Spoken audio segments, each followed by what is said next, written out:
In polite society, sin does not require proof. It requires only a whisper, and the right name spoken at the wrong time.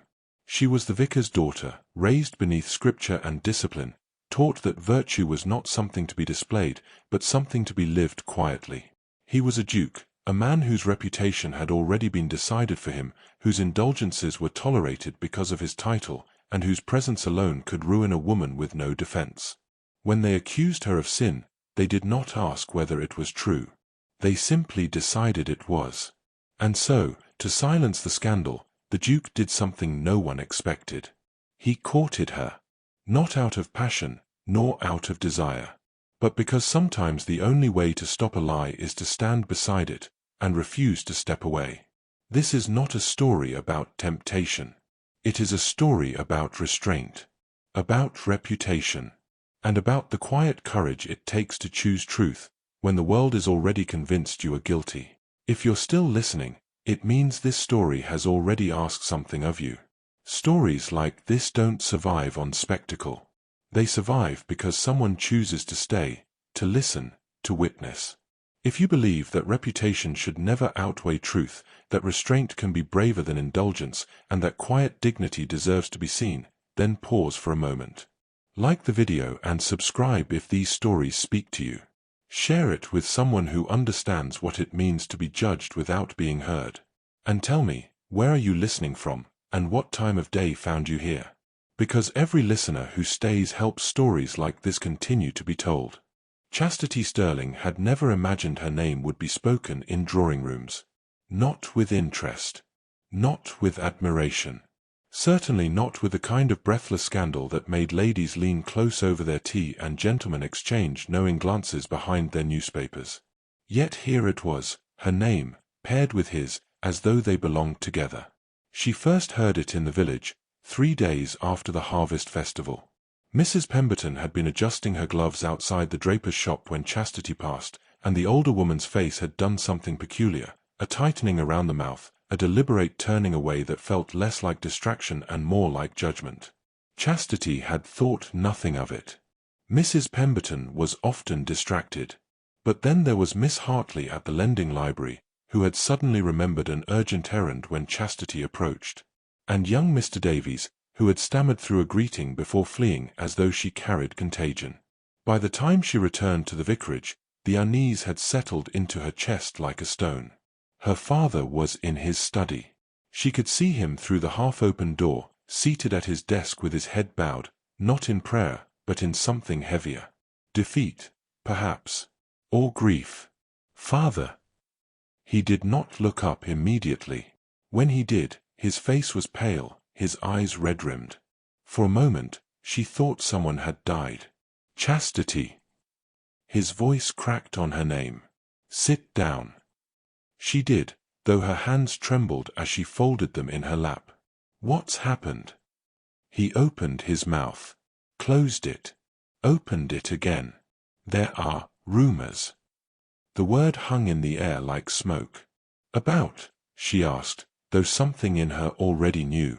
You. He exhaled slowly. And the Duke of Winchester. The name struck her like a physical blow. Gilbert Winchester. The Libertine. The man whose reputation preceded him into every ballroom and followed him out of every scandal. She had seen him only once, at the harvest festival, where he had arrived late, stayed briefly, and departed with a kind of careless elegance that made people watch him even as they whispered. She had spoken to him for less than 3 minutes. He had commented on the weather. She had agreed. That was all. What rumors? Her voice was steadier than she felt. Her father looked away. That you were seen together. That there was. He could not finish. She understood. We spoke about the weather, she said quietly. For less than 3 minutes. In full view of 24 people. I know. His voice broke. I know, my dear. But the damage is done. The talk has begun, and once it begins. He did not need to finish that sentence either. Chastity sat very still. Her hands, still folded in her lap, had gone numb.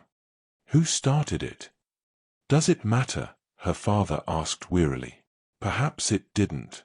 The origin of a lie mattered less than its spread, and this one had already taken root. She could see it now, the averted eyes, the sudden errands, the way conversation died when she entered a room. Sin did not require proof in polite society. It required only a whisper and the right name. And hers, it seemed, was now the right name. "What do we do?" she asked. Her father's silence was answer enough.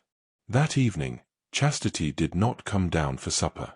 She sat by her window instead, watching the village below as lamps flickered to life in cottage windows. Somewhere down there, people were speaking her name, deciding what she was, what she had done. She had been so careful. All her life, she had been careful. Modest dresses, lowered eyes, propriety observed in every detail. She had believed that goodness was a shield, that if she lived quietly, correctly, virtuously, she would be safe. But virtue, she was learning, was not armor. It was gossamer. One breath could tear it. A knock at the door interrupted her thoughts. "Miss Sterling." The housekeeper's voice was gentle. "There's a gentleman to see your father." A duke, miss." Chastity's breath caught. "Winchester. Here." She rose slowly, her heart pounding. Whatever happened next, she realized, would not be her choice.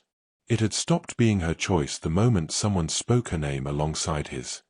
Gilbert Winchester had learned, years ago, that silence was often mistaken for agreement. It was a useful thing, that mistake. When society whispered about his indiscretions, his late nights, his careless company, he said nothing.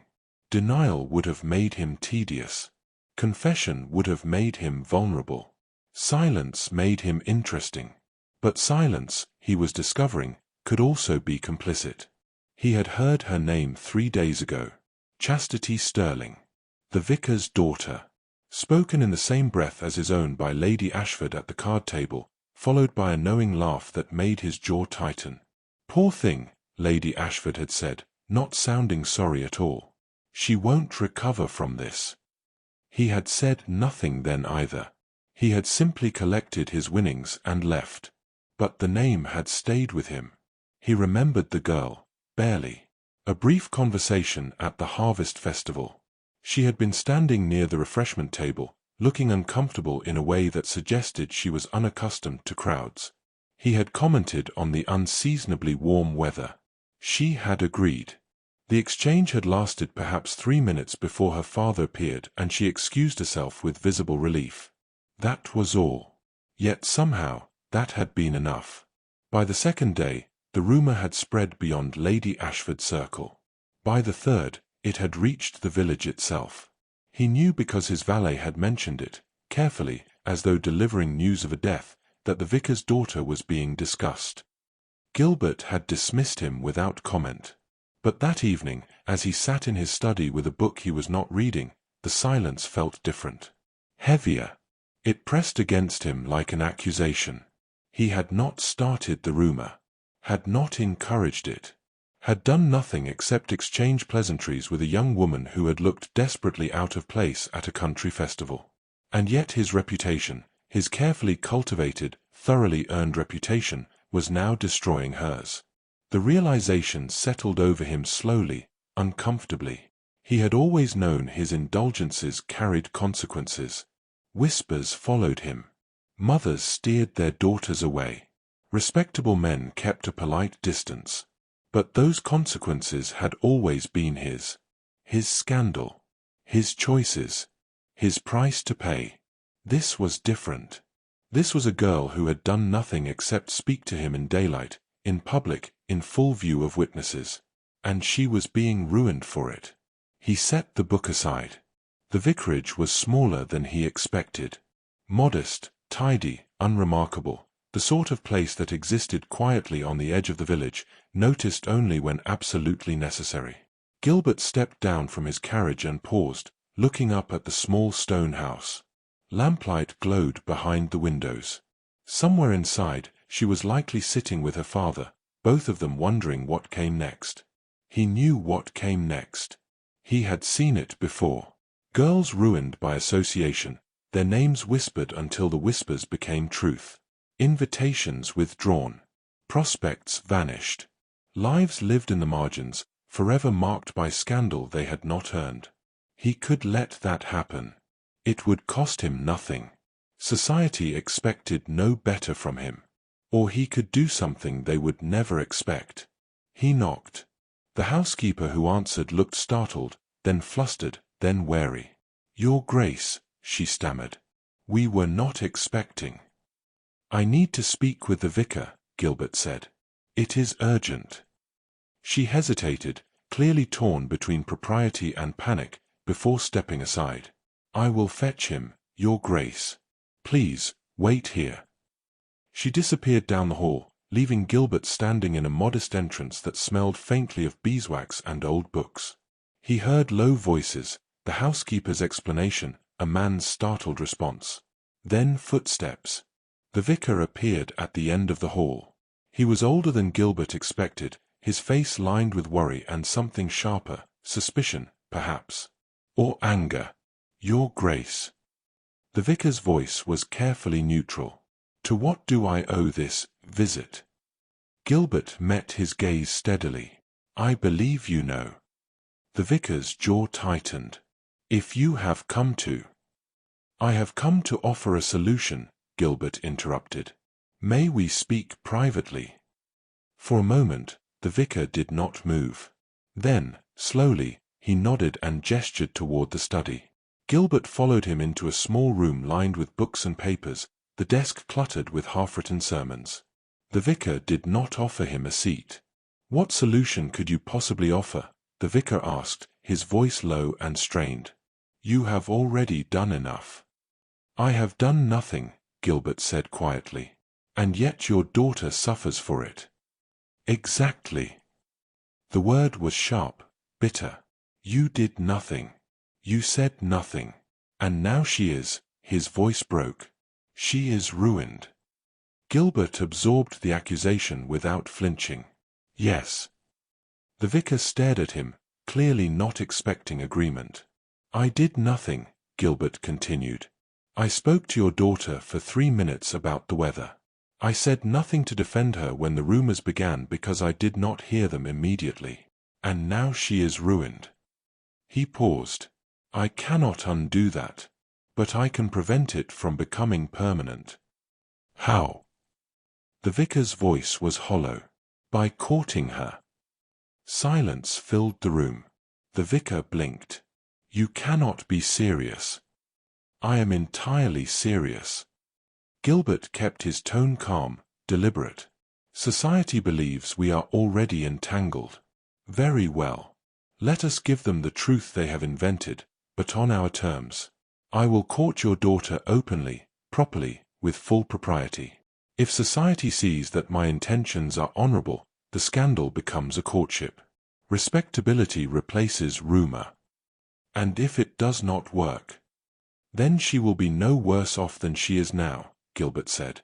"But at least she will have been defended." The vicar shook his head slowly. "You expect me to trust my daughter's reputation to a man who—" he stopped himself. "To a man who has none." Gilbert finished. "Yes, I do." "Why?" The question was raw, desperate. "Why would you do this?" Gilbert looked at him for a long moment. He could have offered a dozen reasons. Guilt. Responsibility. A desire to be useful for once instead of merely decorative. But in the end, he told the truth. "Because silence has consequences," he said quietly. "And I am tired of letting others pay for mine." The vicar sat down heavily, as though his legs had simply given up. Gilbert remained standing. He had learned long ago that standing made him harder to dismiss. "You want to court my daughter," the vicar said slowly, as if testing the words for sense. "Publicly?" "Yes."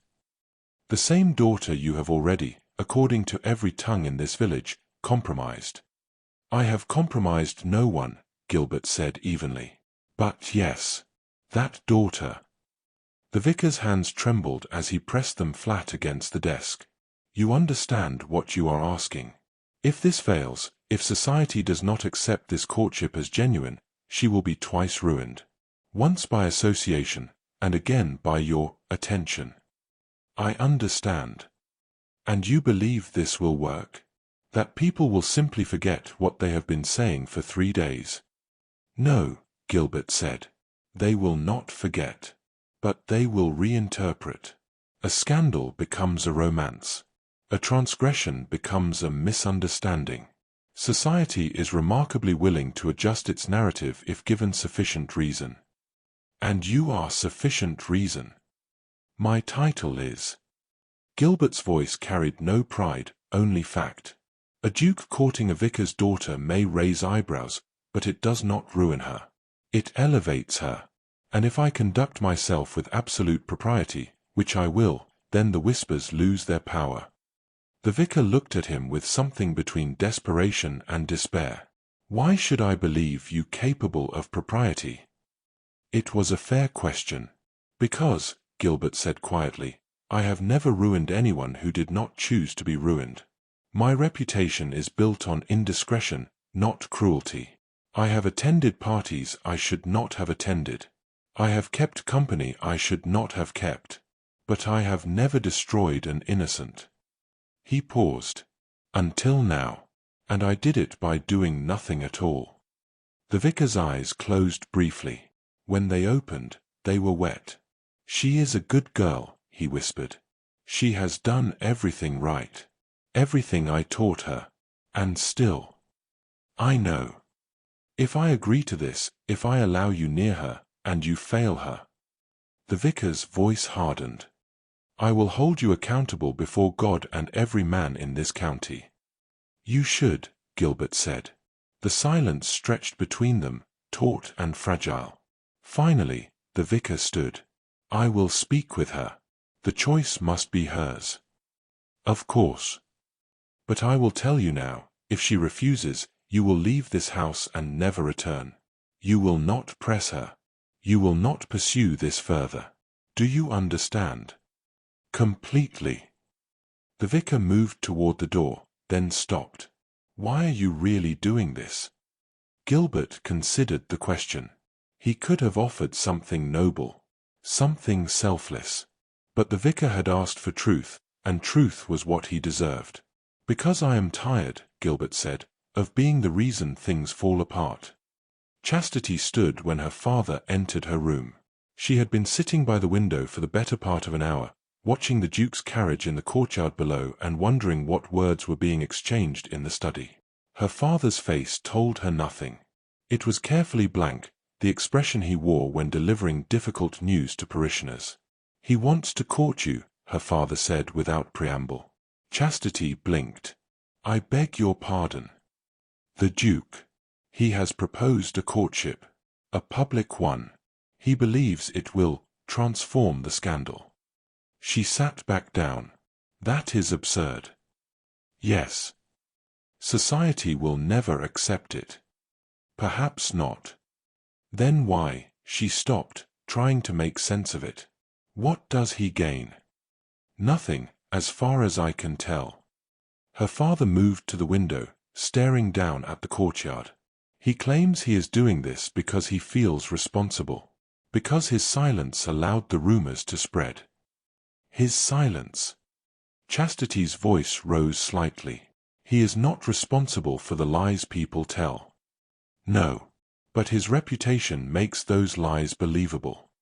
Her father turned to face her. He is offering to shoulder the blame publicly. To court you with such propriety that society must either accept it or admit they were wrong about both of you. Chastity's hands tightened in her lap. And if they do neither? If they simply decide I am a fool as well as a... She could not finish. Then you will be no worse off than you are now, her father said gently. That is what he claims, at least. You believe him? Her father was quiet for a long moment. I do not know him well enough to believe or disbelieve. But I know this, you have 3 choices. You can refuse, and live with the scandal as it stands. You can leave, go to your aunt in Scotland, and hope distance makes people forget. Or you can accept his offer and see if society's appetite for romance outweighs its appetite for ruin. Chastity looked down at her hands. They were still folded, still composed, though she felt anything but composed inside. "What would you have me do?" she asked. "I would have you safe," her father said, his voice breaking slightly. "But I cannot give you that. So I would have you choose for yourself." She thought of the past 3 days. The turned faces. The whispered words. The sudden, suffocating awareness that she was no longer seen as herself, only as a scandal. She thought of Scotland. Of running. Of spending the rest of her life wondering if she could have stayed. And she thought of the Duke, who had done nothing except speak to her about the weather, and who was now offering to ruin himself further to save her. It made no sense. Unless he truly believed silence had consequences. "I will speak with him," she said quietly. Her father nodded slowly. "Are you certain?" "No." She stood, smoothing her dress with hands that still trembled. "But I will not decide without hearing what he has to say." "Very well." Her father moved toward the door, then paused. "Chastity, you owe him nothing. If you wish to refuse, you need only say so. I will support whatever choice you make." She nodded, not trusting her voice. When he left, she stood alone in her room, staring at her reflection in the small mirror above her washstand. She looked the same as she had 4 days ago. Same modest dress. Same careful hair. Same unremarkable face. But she was not the same. 4 days ago, she had been invisible. Now she was infamous. And the only person offering her a way forward was the man who had made her so. She took a breath, steadied herself, and followed her father downstairs. Chastity had expected arrogance. She had expected the careless charm she had glimpsed at the harvest festival, the easy confidence of a man who had never been denied anything. She had expected him to treat this meeting as a formality, a transaction already concluded. Instead, when she entered the sitting room, the Duke stood immediately and bowed. Not the shallow inclination of a man performing courtesy, but something deeper. Something that looked almost like respect. "Miss Sterling," he said. "Thank you for agreeing to speak with me." His voice was quieter than she remembered. Steadier. "Your Grace." She remained near the doorway, her father a silent presence behind her. "My father tells me you have made a proposal." "I have." He gestured toward the chairs. "May we sit?" She hesitated, then nodded. Her father took a seat near the window, close enough to hear, far enough to grant the illusion of privacy. The Duke waited until she was seated before taking his own chair. He did not lean back. Did not arrange himself with the casual ease she had seen in other titled men. Instead, he sat forward slightly, his attention focused entirely on her. "I will be direct," he said. "You have been accused of an indiscretion that did not occur. I am the reason that accusation is believed. And I am offering to correct it in the only way that will matter to society, by courting you publicly, properly, and with such visible propriety that the scandal becomes impossible to sustain." Chastity studied him. His face was handsome, she supposed, in the way that meant little to her. Strong features, dark hair, eyes that seemed older than the rest of him. But it was his stillness that surprised her. He did not fidget. Did not perform. He simply waited. "Why?" she asked. "Because silence is complicit," he said. "And I have been silent too long." "That is not an answer." "It is the only answer I have." She folded her hands in her lap, willing them to stop trembling. "Society will not believe this courtship is genuine. They will assume I am, that we are." "They will assume what they already assume," the Duke said quietly. "The question is whether we give them reason to doubt their assumptions." "How?" "By behaving better than they expect." He leaned back slightly, his gaze never leaving hers. "We will court as society demands, chaperoned, visible, beyond reproach. We will attend church together. Walk in the village. Be seen at appropriate gatherings. And we will do so with such absolute propriety that society must either accept the courtship as genuine or admit they were wrong about us. And when the courtship ends? Chastity asked. What then? Something flickered across his face. If it ends, it will end respectfully.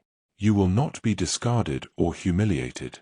I will ensure that much. You cannot control what people say. No. But I can control what they see. He paused.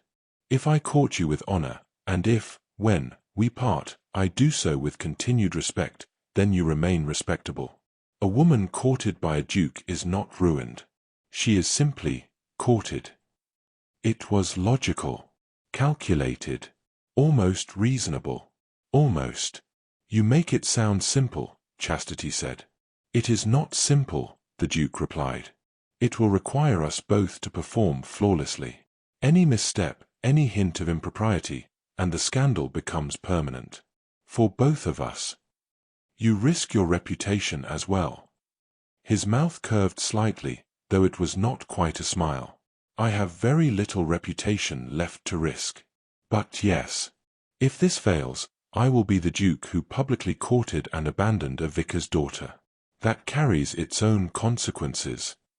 Chastity looked toward her father. He sat quietly by the window, his face unreadable. What would this courtship entail? She asked. Calls, the duke said. Twice weekly, properly chaperoned. Walks in the village on Sunday afternoons. Attendance at church beside your family.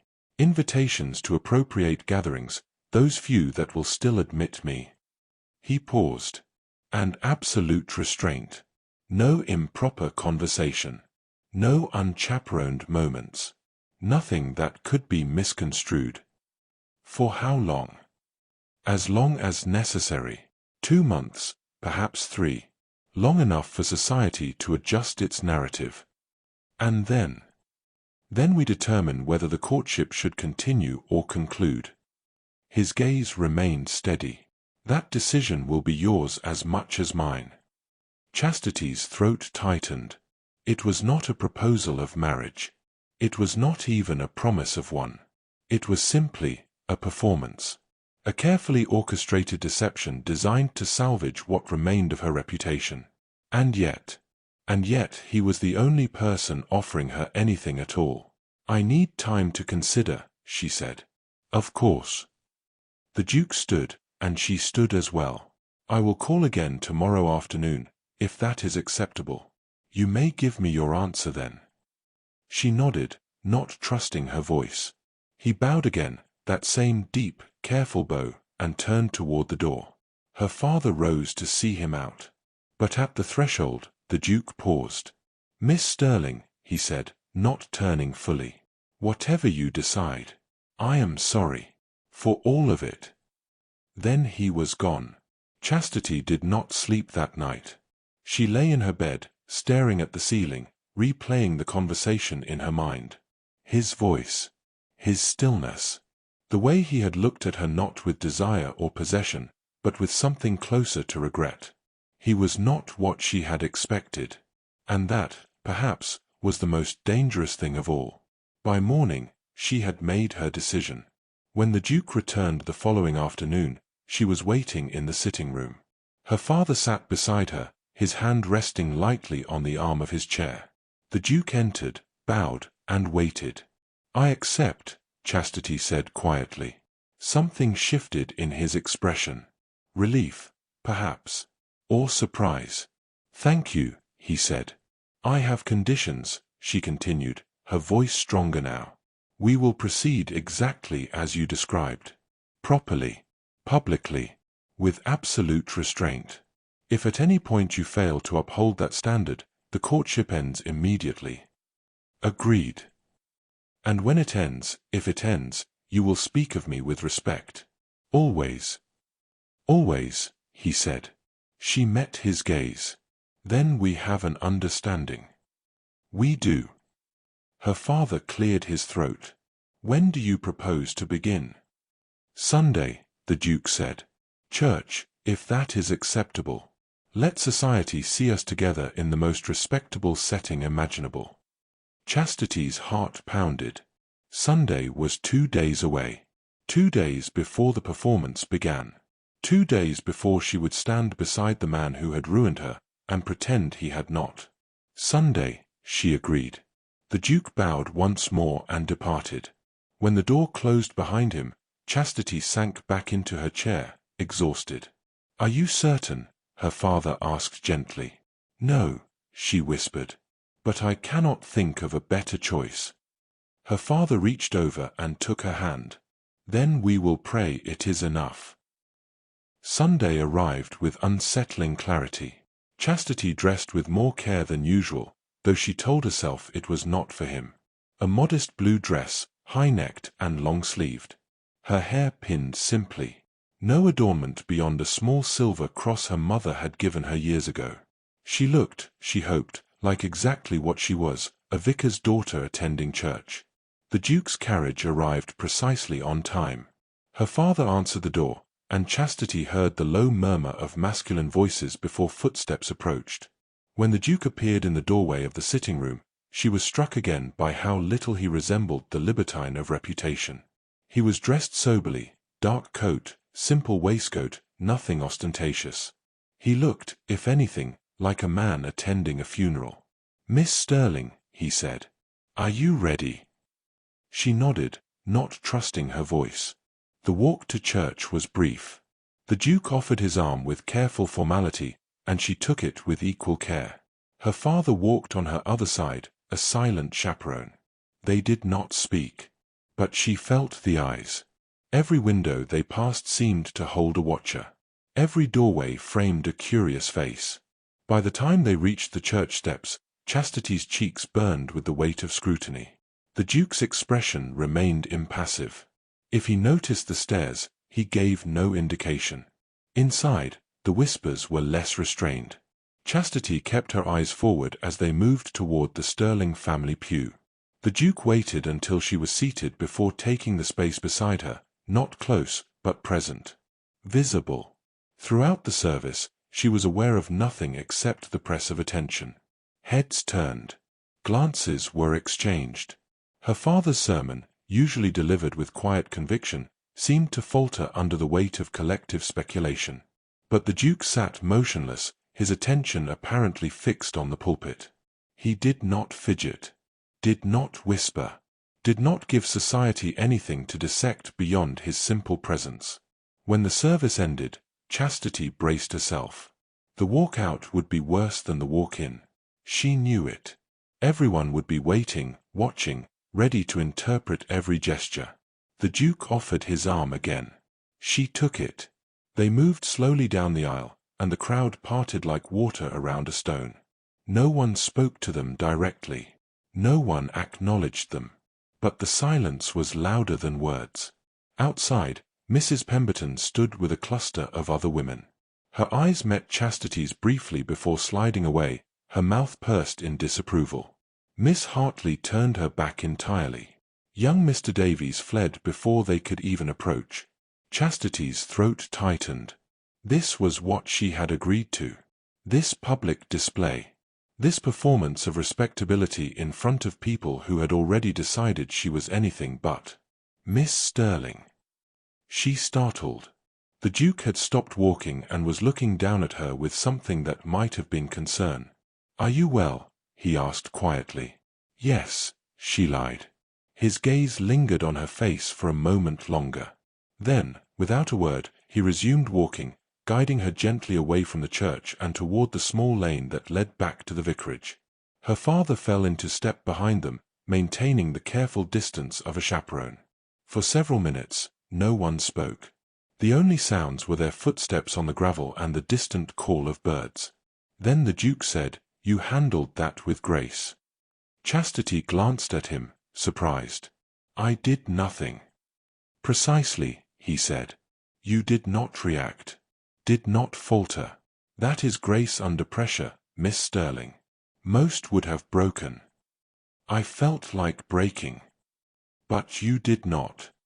His tone was matter-of-fact, as though he were commenting on the weather. "That matters."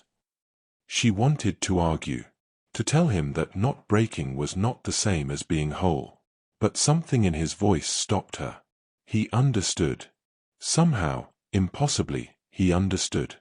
"Does it ever stop?" she asked quietly. "The watching?" "No," he said. "But you learn to carry it differently." "How?" He was quiet for a moment. "You stop caring what they think. You care, instead, about what you know to be true." "And what is true?" "That you did nothing wrong," he said. "And that their judgment says more about them than it does about you." Chastity looked down at the lane. "You speak as though you have experience with judgment." "I do." His voice carried no bitterness, only fact. "Though in my case, the judgment was largely earned." "Was it?" The question surprised her as much as it seemed to surprise him. He glanced at her, his expression unreadable. "Some of it," he said finally. "Not all. But enough." They walked in silence for a few more steps. "What did you do?" Chastity asked. "That earned it, I mean." She expected him to deflect, to offer some vague answer or change the subject entirely. Instead, he considered the question seriously. "I lived carelessly," he said. "I attended parties I should have avoided, kept company with people who cared for nothing except their own amusement. I drank too much, spoke too freely, and behaved as though consequences were for other people." He paused. "I was not cruel. I never set out to hurt anyone. But I was careless.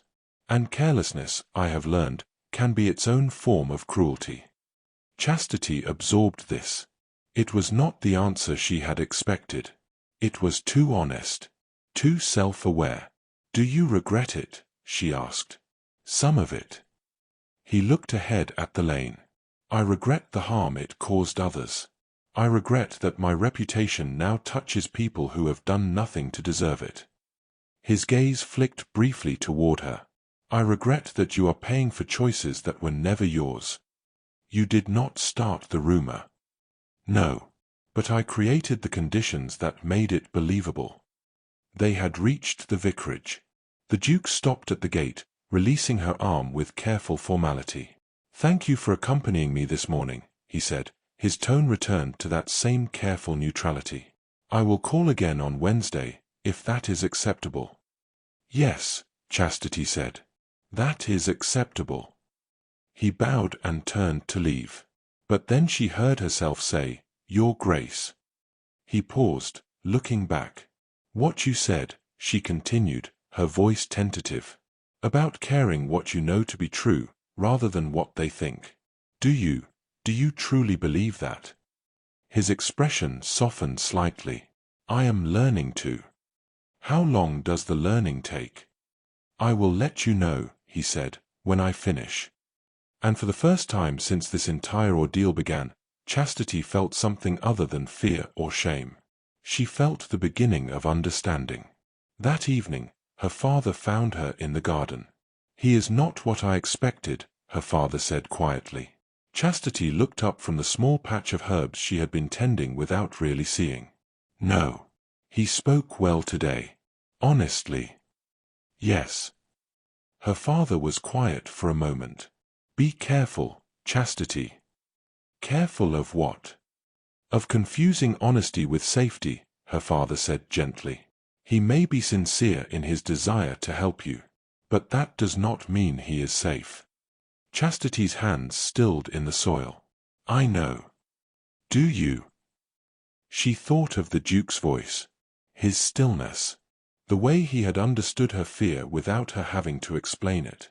"I am not a fool, father," she said quietly. "I know what this is. A performance. An arrangement. Nothing more." Her father studied her face. "Then why do you look worried?" "Because," Chastity thought but did not say, performances were supposed to feel false. And this one was beginning to feel dangerously real. The first invitation arrived on Monday. Chastity stared at the cream-colored envelope, her name written in elegant script across the front. "Mrs. Dalton's monthly tea." She had attended for 3 years without fail, a small gathering of respectable women who discussed books and charitable works. She opened it with careful hands. We regret to inform you that this month's gathering has been postponed indefinitely due to unforeseen circumstances. The paper felt heavy in her hands. Heavier than paper should feel. Her father found her in the sitting room an hour later, the unopened invitations, 3 more had arrived, spread across the table before her. Chastity. She looked up. They are all cancellations. Or postponements. Or. She picked up one envelope, then set it down again. Mrs. Henshaw did not even bother with an excuse. She simply crossed my name from the list. Her father's face tightened. I am sorry. Do not be. Chastity's voice was calmer than she felt. We knew this would happen. The Duke warned me. You warned me. I simply. She trailed off. You hoped. I hoped they would wait, she said quietly. To see if the courtship was genuine before deciding I was unsalvageable. Her father sat beside her, his hand covering hers. They are afraid. Of what? Of being tainted by association. Of being the next target of gossip. He squeezed her hand gently. Fear makes people cruel, my dear. It does not excuse their cruelty, but it explains it. Chastity nodded, though the explanation brought no comfort. The Duke called that afternoon, as promised. They walked again, the same route, the same careful distance, her father trailing behind. But today the silence felt different. Heavier. You are upset, the Duke observed. Chastity glanced at him, surprised. She had said nothing. Done nothing to indicate her distress except perhaps hold herself slightly more rigidly than usual. How did you know? She asked. You are not looking at anything, he said. Yesterday, you noticed the hedgerow, the garden gate, the way sunlight caught the windows. Today, you see nothing. She had not realized he had been watching her that closely. I received several invitations this morning, she said after a moment. All cancellations. His jaw tightened almost imperceptibly. I see. Do you? The question came out sharper than she intended. Do you know what it is like to be erased from society not because of what you did, but because of who spoke to you? Yes. The single word, delivered without defensiveness or self-pity, stopped her. When? She asked. When I was 19, he said. My father died. Very publicly. Very scandalously. There was a woman. A significant debt. Choices that reflected poorly on the family name. He paused. For a year afterward, I was invited nowhere. Acknowledged by no one. I was responsible for his sins simply by being his son. Chastity had not expected that. What did you do?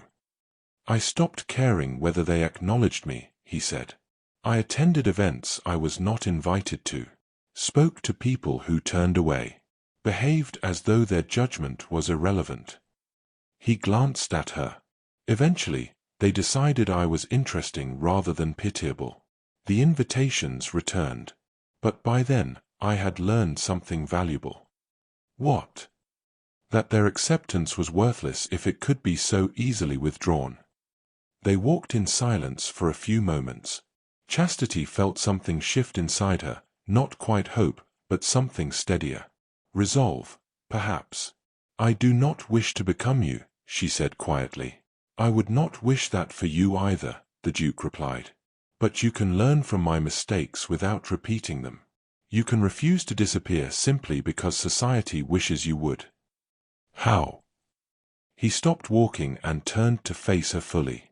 By attending church next Sunday, as you did this week. By walking through the village with your head high. By refusing to be invisible. They will whisper. Let them whisper. His voice was calm but firm. Whispers have no power if you do not run from them. Chastity wanted to believe him. But belief required a kind of courage she was not certain she possessed. What if it never stops? She asked. The cancellations.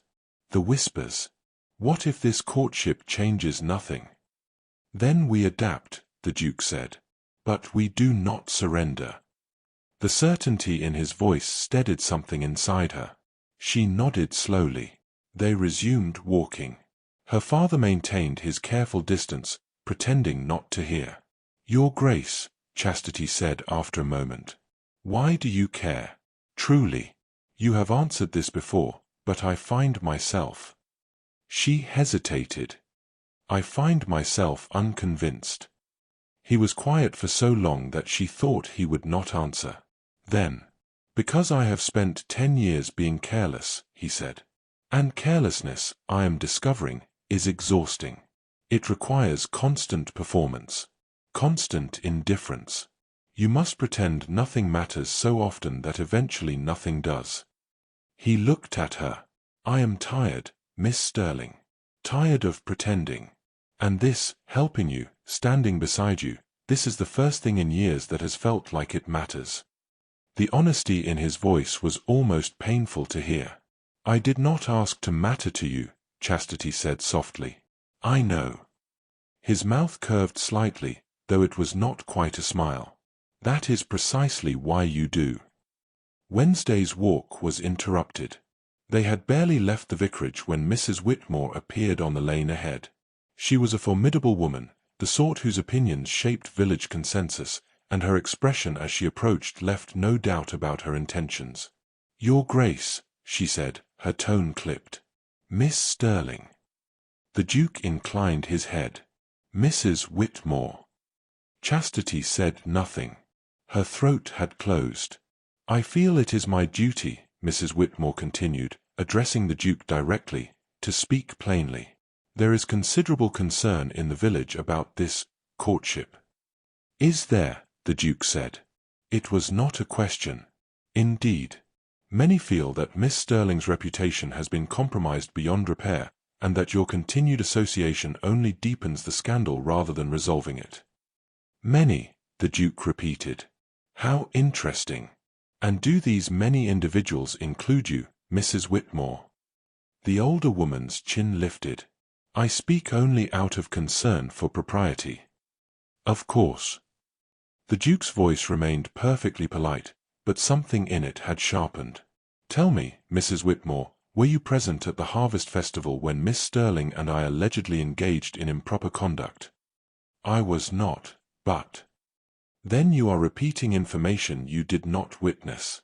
Information provided by sources you cannot verify, about events you did not see." He paused. "That is gossip, Mrs. Whitmore, not concern." Her face flushed. "I am simply—" "You are simply," the Duke interrupted gently, "attempting to dictate how and with whom I may conduct a courtship. I assure you, madam, that is not within your purview. The village has a right to protect its own." "From what?" The question was soft, but it carried weight. "From a man courting with absolute propriety? From a woman who has done nothing except exist in the wrong place at the wrong time? Or from the uncomfortable truth that your judgment may have been premature?"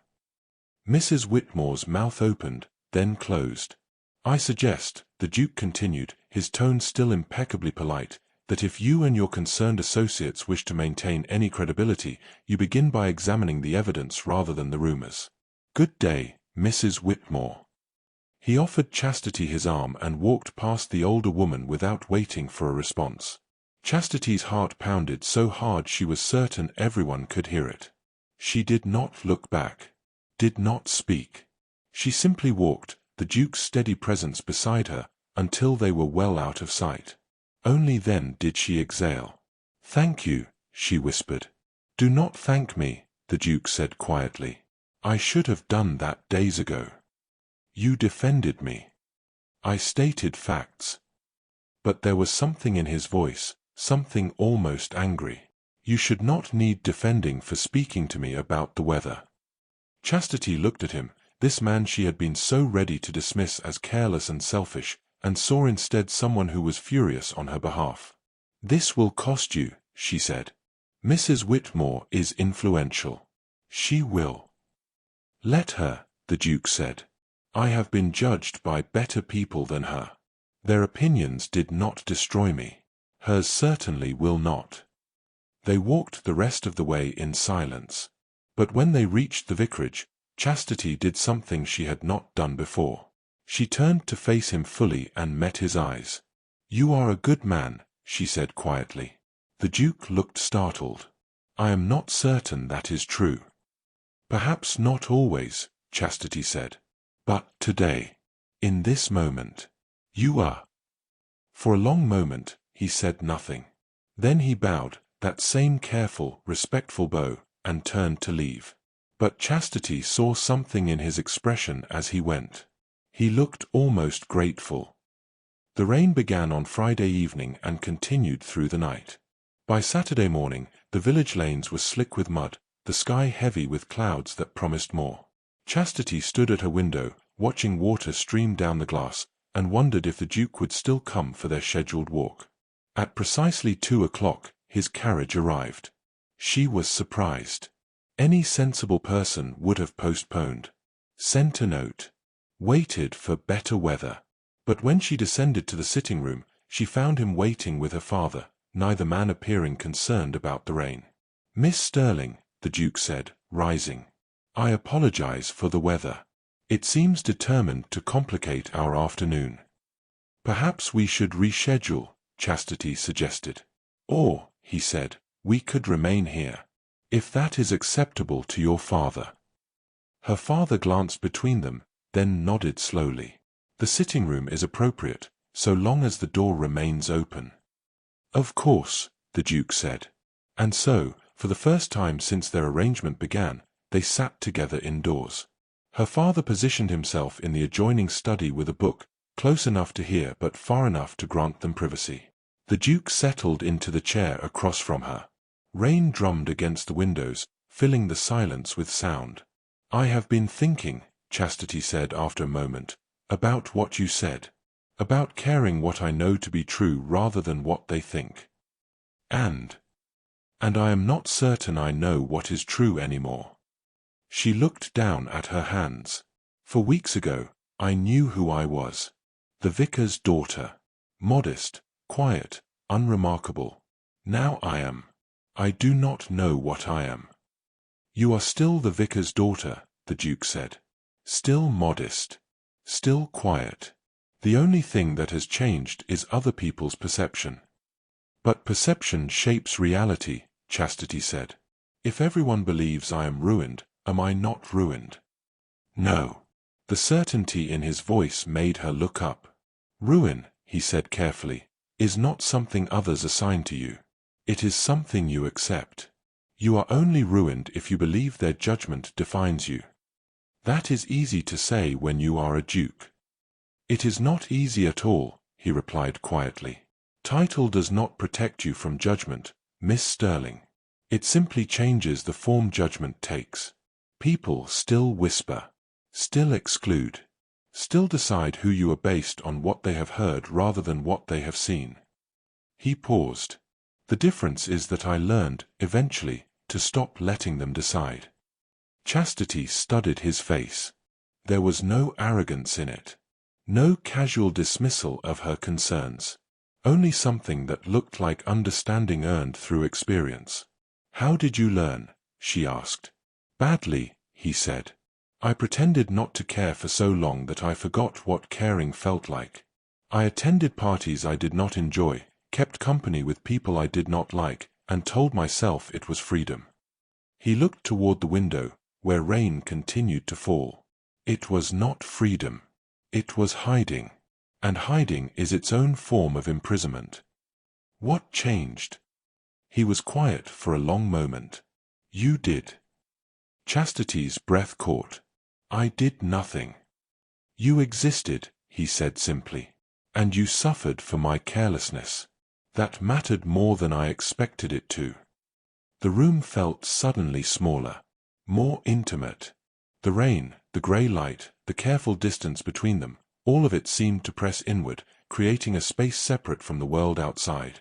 Your Grace, Chastity said softly, we should not speak like this. Like what? Honestly. The word came out more vulnerable than she intended. If we are to maintain this pretense, we must remember that it is a pretense. Nothing more. Is that what you wish it to be? The question hung in the air between them, dangerous and impossible. Chastity's throat tightened. She wanted to say yes, wanted to maintain the careful boundaries they had established. But something in his voice, in the way he was looking at her, made lying impossible. I do not know, she whispered. The Duke leaned forward slightly, his elbows resting on his knees. May I tell you something, Miss Sterling? Something I have not told anyone. She nodded, not trusting her voice. I agreed to this courtship because I felt responsible, he said. That was true. But it is no longer the only truth. He paused, as if choosing his words with great care. I find myself invested in your well-being, in your happiness, in ways that have nothing to do with responsibility and everything to do with. He stopped. With what? Chastity asked, her voice barely audible. With you, he said quietly. Simply you. The confession settled over her like a weight. Not unwelcome, but heavy with implication. You should not say such things, Chastity said. I know. We agreed to propriety, to restraint. And I have upheld that, the Duke said. I have touched you only as propriety allows, spoken only as society permits. But I cannot control what I feel, Miss Sterling. And I feel. Stop. The word came out sharper than she intended. Chastity stood, her hands trembling. Please stop. The Duke rose immediately, concern crossing his face. I have distressed you. Forgive me. There is nothing to forgive, Chastity said, backing toward the door. You have been perfectly proper. You have done nothing wrong. But I. She pressed a hand to her chest, trying to steady her breathing. I cannot hear this. Not from you. Not now. Why not? Because if I allow myself to believe it, if I allow myself to feel anything in return, I will be lost. Her voice broke. Do you not see? You can walk away from this. When our arrangement ends, you will return to your life, your title, your world. But I will remain here, in this village, with these people who have already decided what I am. And if I give you more than I should, if I care more than I should, I will have nothing left when you leave. Who says I will leave? The question was soft, but it struck her like a blow. You must, Chastity whispered. This was never meant to be real. The Duke took a step toward her, then stopped himself. His hands curled into fists at his sides, as though physically restraining himself from reaching for her. What if I do not want to leave? He asked. Then you are a fool, Chastity said, tears burning her eyes. Because I am not enough to make you stay. No one is. You do not know that. I know what you are, she said. A man who has spent 10 years avoiding attachment. Avoiding permanence. You said so yourself. And I will not be the person who teaches you regret. Chastity. Miss Sterling, she corrected, her voice steadier now despite the tears. We are not familiar. We are not anything except two people trapped in a scandal neither of us wanted. And we must remember that. For both our sakes. The Duke stared at her, something raw and pained in his expression. Then, slowly, he stepped back. You are right, he said quietly. Forgive me. I have overstepped. You have done nothing improper, Chastity said. You have simply been honest. And honesty, I am learning, is sometimes the most dangerous thing of all. They stood in silence, the rain the only sound between them. Finally, the Duke bowed. I will take my leave. Unless you wish me to stay. I think, Chastity said softly, it would be better if you went. He nodded once and turned toward the door. But at the threshold, he paused without looking back. For what it is worth, he said quietly, I believe you would be enough. More than enough. Then he was gone. Chastity sank back into her chair, her hands covering her face. Her father appeared in the doorway moments later, concern etched across his features. "What happened?" he asked gently. "Nothing," Chastity whispered. "And everything." Her father sat beside her, his arm around her shoulders, as she wept into his coat. Outside, the rain continued to fall. The Duke did not call on Sunday. Chastity told herself she was relieved. After Saturday's conversation, distance was necessary, appropriate, perhaps even merciful. But when Sunday service ended and she walked home alone with her father, the absence felt heavier than his presence ever had. He sent a note, her father said that evening, producing a folded paper from his desk. "It arrived this morning." Chastity's hands trembled as she took it. "Reverend Sterling, I believe it would be prudent to allow Miss Sterling time to reconsider our arrangement. I will not call again unless she requests it. Please convey my continued respect and my apologies for any distress I may have caused. Winchester." The words were formal, distant, everything their recent conversations had not been. "He is giving you a choice," her father observed. "Yes. What will you choose?" Chastity folded the note carefully. "I do not know." But she did know. She had known since Saturday, even as she pushed him away. The Duke had become something she had not expected and could not afford, someone she cared about. The question was whether caring was enough reason to continue, or enough reason to stop. Monday brought rain again. Tuesday was worse. By Wednesday, the lanes were impassable, the village grey and waterlogged. Chastity spent her days helping her father with correspondence and trying not to think about empty sitting rooms and conversations that should have been. Thursday morning, the sun finally broke through. And with it came a visitor. Chastity was in the garden, attempting to salvage herbs drowned by days of rain, when she heard the gate. She looked up, expecting the postman. Instead, she found the Duke. He stood at the garden entrance, mud on his boots, his coat damp from the lingering mist. He looked uncertain in a way she had never seen him look before. "Your Grace," she said, rising slowly. "I did not expect." "I know." He stepped forward, then stopped as though remembering boundaries. "I apologize for calling unannounced. But He paused, seeming to struggle with words. "I need to speak with you. Properly. Without performance or pretense." Chastity glanced toward the house. Her father was inside, visible through the study window. Close enough to observe. Far enough to allow privacy. "Very well," she said quietly. The Duke moved closer but maintained careful distance. Rain still clung to his hair, to his shoulders. He looked as though he had walked rather than taken his carriage. "Saturday," he began, "I said things I should not have said. Or perhaps I said them poorly. I do not know anymore." He exhaled slowly. "But I need you to understand something, Miss Sterling. I need you to understand why I truly agreed to this courtship. You said you felt responsible." "That was part of it," he agreed. "But not all. Not even most." He looked at her directly, his expression stripped of its usual careful composure. "The truth is, when I heard your name spoken alongside mine, when I realized you were being destroyed by association, I felt something I have not felt in years." "What?" "Shame," he said simply. "Real, overwhelming shame. Not embarrassment at being caught. Not concern for my reputation. But genuine shame that someone innocent was suffering because of who I am." Chastity's throat tightened. "I have spent a decade," the Duke continued, "telling myself that my choices affected no one but myself. That if I harmed only my own reputation, I was free to be as careless as I wished. But you," his voice caught slightly, "you proved that false. My reputation does not harm only me.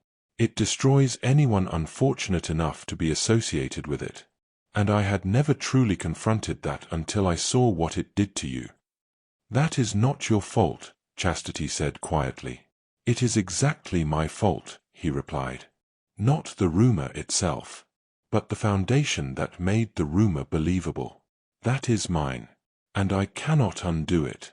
I cannot go back 10 years and make different choices. But I could, I thought, do something now. Something that mattered. So you offered to court me? Yes, but not only out of guilt. He took a breath. When I spoke to you that first evening, when I sat across from you in your sitting room and saw how carefully you composed yourself, how you refused to show fear even though you were terrified, I saw something I recognized. Someone trying desperately to maintain dignity under impossible circumstances. He paused. I saw who I might have been if I had chosen differently. The words settled between them, raw and honest. I do not understand, Chastity said. When my father died, the Duke said, when society turned away from me, I had a choice. I could maintain my dignity and wait for their judgment to pass. Or I could embrace their expectations and become exactly what they already thought I was. His expression darkened. I chose the latter. I leaned into scandal. Made myself entertaining rather than respectable. And I told myself it was freedom, but it was cowardice. I was too afraid to fight for something better. You were 19, Chastity said gently. Old enough to know better.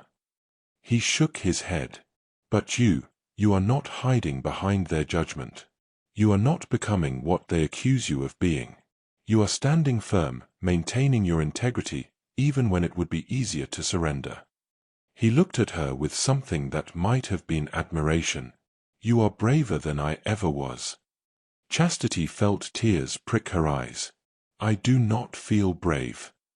That, the Duke said softly, is what makes it brave. The garden was quiet except for birdsong and the drip of water from leaves. Chastity wrapped her arms around herself, trying to process everything he had said.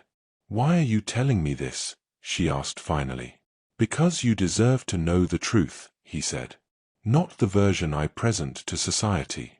Not the careful performance of propriety. But the actual, complicated truth. He paused. I agreed to this courtship to help you. That was genuine. But I continued it because somewhere along the way, it stopped being an obligation and became something I wanted. Not the performance, but the conversations, the walks, the moments where you challenged me to be better than I have been. Your Grace. Gilbert, he said quietly. My name is Gilbert, and I would very much like you to use it, at least when we are alone. Chastity stared at him. The intimacy of first names was a line they had never crossed, had carefully avoided crossing. I cannot, she whispered. Why not? Because names matter, she said. Titles create distance. They remind us what this is. But if I call you Gilbert, if I allow myself that familiarity. She looked away. I will forget that this must end. Why must it end? The question was so simple, yet so impossible.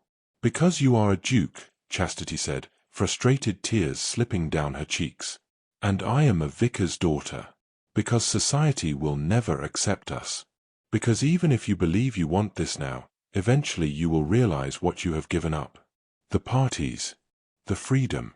The life you had before scandal and propriety and responsibility weighed you down. Her voice broke. And I will not be the reason you become bitter. The Duke, Gilbert, crossed the remaining distance between them. He did not touch her, but he was close enough that she could see the intensity in his eyes. What if I am already bitter? He asked quietly. What if I have been bitter for years, and this, you, is the first thing that has made me feel something other than emptiness?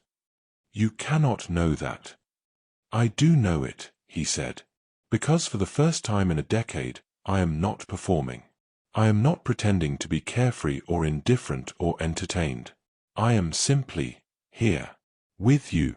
And it is terrifying and uncertain and nothing like I expected. He paused. But it is real. And I have not felt anything real in so long that I had forgotten what it was like. Chastity's hands were shaking. What are you saying?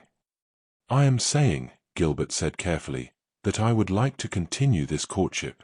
Not as an arrangement. Not as a performance. But as a genuine attempt to see if what I feel, what I believe we both feel, is worth pursuing. And if it fails, then it fails, he said. But at least we will have tried. At least we will have been honest about what we wanted instead of hiding behind propriety and fear. Chastity looked at him, this man who had entered her life as scandal and become something far more dangerous. Something like hope. I am afraid, she whispered. So am I, Gilbert said. But I am more afraid of walking away and spending the rest of my life wondering what might have been. She wanted to argue. Wanted to list all the reasons this was impossible. But standing in her drowned garden with the sun finally breaking through clouds, looking at a man who had just offered her something terrifyingly honest, she found she could not. If we do this, she said slowly, it must be truly proper. No whispered confessions. No stolen moments. We court as society demands, but we do so honestly. And if either of us changes our mind, then we part respectfully, Gilbert finished. I swear it.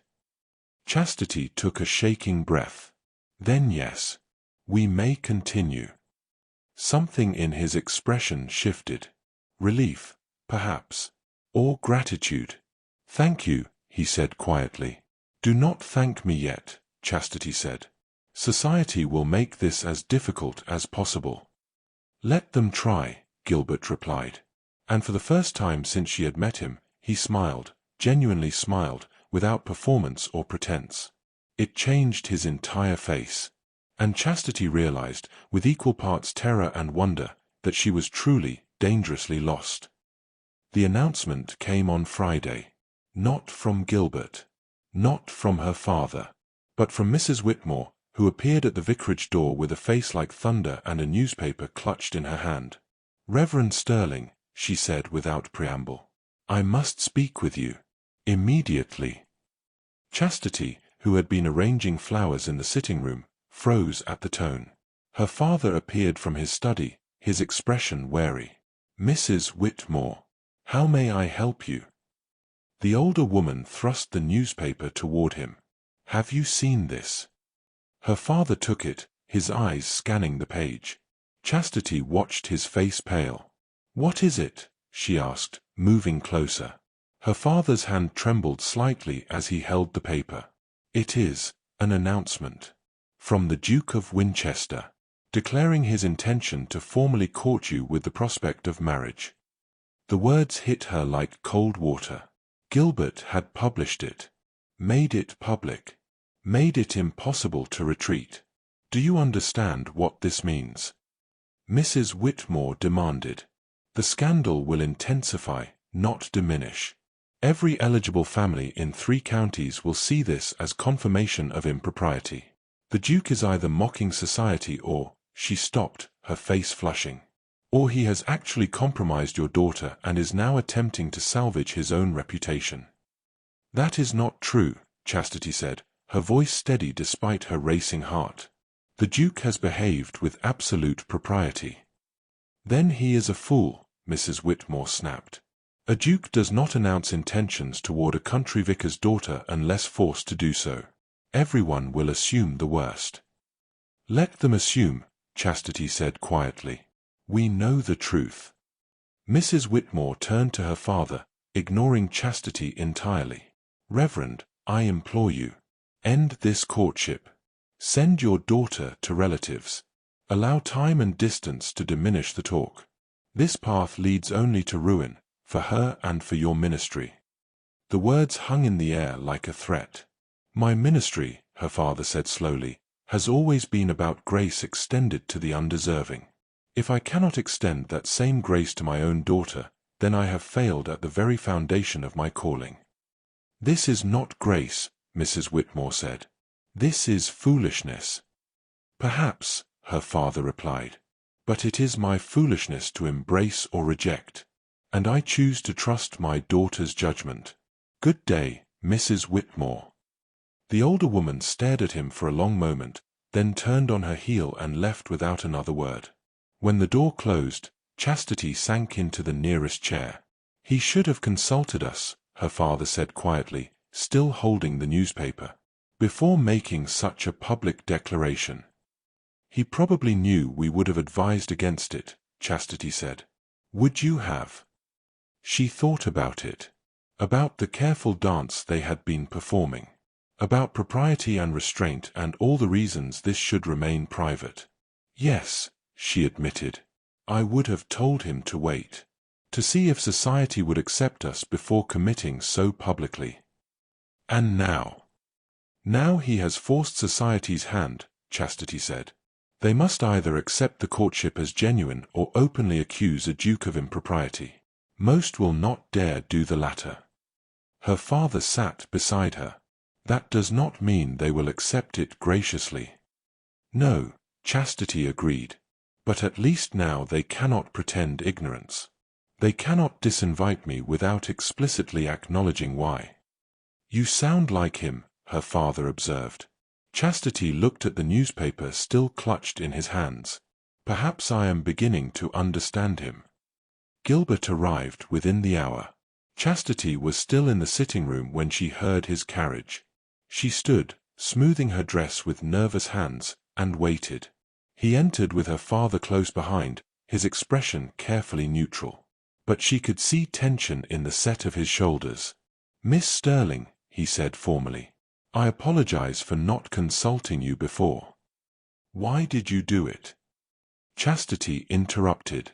He stopped, seeming to recalibrate. "Because silence was allowing society to control the narrative. I needed to take that control back." "By declaring your intentions publicly? Without speaking to me first?" "Yes." His gaze held hers steadily. "Because if I had asked permission, you would have advised caution. And caution, in this case, serves only those who wish us to fail. You had no right." "You are correct," Gilbert said quietly. "I had no right. But I did it anyway because I refused to allow this courtship to remain in shadow, where rumors can twist it into something it is not." He paused. "I will not hide you, Miss Sterling. Not from society. Not from judgment. If we are doing this, truly doing this, then we do it openly." Chastity stared at him, torn between fury and something dangerously close to admiration. "You have made it impossible for me to refuse you," she said. "No," Gilbert replied. "I have made it impossible for society to pretend we do not exist. You can still refuse me. You always could. But if I do, then I will issue another announcement," he said simply, "stating that you declined with my complete understanding and respect. Your reputation will be preserved. Mine." He shrugged slightly. "Mine will survive, as it always has." Her father cleared his throat. "Your Grace, while I appreciate the intention behind your actions, surely you understand the difficulty this creates. My daughter is now subject to even greater scrutiny. Every action, every word, will be examined for evidence of impropriety." "I do understand," Gilbert said. "Which is why I have also made arrangements to address that scrutiny directly." "What arrangements?" Chastity asked warily. "I have extended an invitation to Lady Catherine Ashford to serve as your chaperone for any public engagements," Gilbert said. "She is my cousin, above reproach, and influential enough that her endorsement carries weight." Chastity blinked. "Lady Ashford? The woman who started the rumor about us?" "The very same." Gilbert's expression was grim. "She owes me a rather significant favor, and I am collecting it by requiring her to publicly support our courtship. She will attend church with us Sunday. She will accompany us on walks. And she will make it abundantly clear to anyone who asks that she finds nothing improper in my conduct toward you." "She will hate every moment of it," Chastity said. "Undoubtedly." Gilbert's mouth curved slightly. "But she will do it nonetheless. And her presence will silence many of the more vocal critics." Chastity's father looked between them, his expression thoughtful. "This is quite calculated, Your Grace." "Yes," Gilbert agreed. Because calculation is sometimes necessary when truth is insufficient. I cannot undo the rumor Lady Ashford spread. But I can require her to be part of the solution. What if she refuses? Chastity asked. She will not, Gilbert said with quiet certainty. The favor she owes me is too significant. And I am not above using every advantage available to protect you. The words should have troubled her. The manipulation. The strategy. The way he was orchestrating society's response rather than simply enduring it. But instead, Chastity felt something shift inside her. He was fighting for her. Not with grand romantic gestures or empty promises, but with the calculated precision of someone who understood exactly how society worked and how to bend it to his will. I am still angry with you, she said quietly, for making this decision without consulting me. You should be, Gilbert replied. I overstepped. But I would do it again if necessary. That does not make it right. No, he agreed. But it makes it effective. Her father sighed. I believe I need tea. A great deal of tea. And perhaps something stronger. He moved toward the door, then paused. Your Grace, I will tolerate your methods so long as they protect my daughter. But if you ever compromise her actual well-being for the sake of strategy, we will have a very different conversation. Understood, Gilbert said. When they were alone, the door open, propriety maintained, Chastity crossed her arms and studied him. You are certain about this? She asked. About declaring your intentions so publicly? Yes. Even knowing what it will cost you, the alliances you will lose, the invitations that will be withdrawn. I have lost worse, Gilbert said, and gained nothing worth keeping. If I lose alliances because I choose to court an honorable woman, then they were not alliances worth preserving. You speak as though this is simple. It is not simple, Gilbert said. But it is clear. I want this, Chastity. I want you. And I am done pretending otherwise. The use of her given name, spoken so naturally, made her breath catch. Gilbert, she said softly, testing his name on her tongue. This is dangerous. I know. If we fail. We will not fail, he said with quiet conviction. Not because society will embrace us. They may never do that. But because we will not allow their judgment to define us. Chastity looked at him, really looked at him, and saw not the libertine of reputation, but a man who had spent years hiding and had finally decided to be seen. Sunday, she said. When Lady Ashford arrives. When we walk together through the village under her supervision and everyone's scrutiny. What do we do if they still whisper? We hold our heads high, Gilbert said simply. And we walk together anyway. It was not a promise of success. Not a guarantee of acceptance. But it was honest. And honesty, she was learning, was worth more than certainty. Very well, Chastity said. Then we proceed. Together. Together, Gilbert echoed. And for the first time since this entire ordeal began, Chastity allowed herself to believe that perhaps, just perhaps, together might actually be enough. Lady Catherine Ashford arrived Sunday morning in a carriage more ostentatious than necessary and a dress more elaborate than appropriate for country church services. Chastity watched from the vicarage window as the older woman descended, her face carefully arranged in an expression of benevolent condescension. Behind her, Gilbert emerged from his own carriage, his expression unreadable. She looks pleased with herself, Chastity's father observed dryly. She looks like someone performing penance, Chastity corrected, and resenting every moment of it. Her father chuckled despite himself. Then we should not keep her waiting. Penance delayed is penance intensified. They met Gilbert and Lady Ashford at the garden gate. The older woman's smile was brittle as glass. Miss Sterling, she said, her tone syrupy. How delightful to finally make your acquaintance properly. My cousin has spoken so warmly of you. Chastity did not miss the subtle emphasis on finally, as though they had not been the subject of Lady Ashford's gossip for weeks. Lady Ashford, Chastity replied with equal sweetness. How kind of you to accompany us this morning. It is my pleasure entirely. The words sounded rehearsed, forced. I am always happy to support family, particularly when they have found such admirable company. Gilbert's jaw tightened almost imperceptibly. Shall we proceed to church? The walk through the village was a spectacle. Lady Ashford positioned herself beside Chastity with the determination of a prison guard, chattering brightly about nothing in particular. Gilbert walked on Chastity's other side, his expression neutral but his presence protective. Her father trailed slightly behind, observing everything. Windows opened as they passed. Doors cracked. By the time they reached the church, it seemed half the village had found reason to be outdoors, watching their procession with undisguised curiosity. Smile, Lady Ashford murmured through her teeth. You look like you are attending a funeral. Perhaps because I am mourning my privacy, Chastity murmured back. Lady Ashford's eyes flashed, but her smile never wavered. Clever girl. I see why he likes you.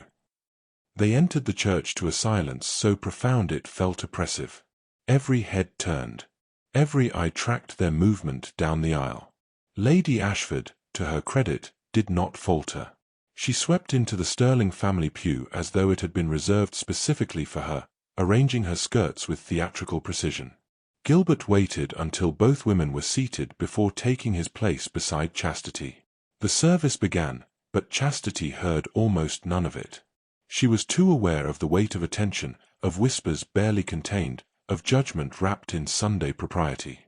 Her father's sermon was about grace, about extending mercy to the undeserving, about seeing people as God saw them rather than as society judged them.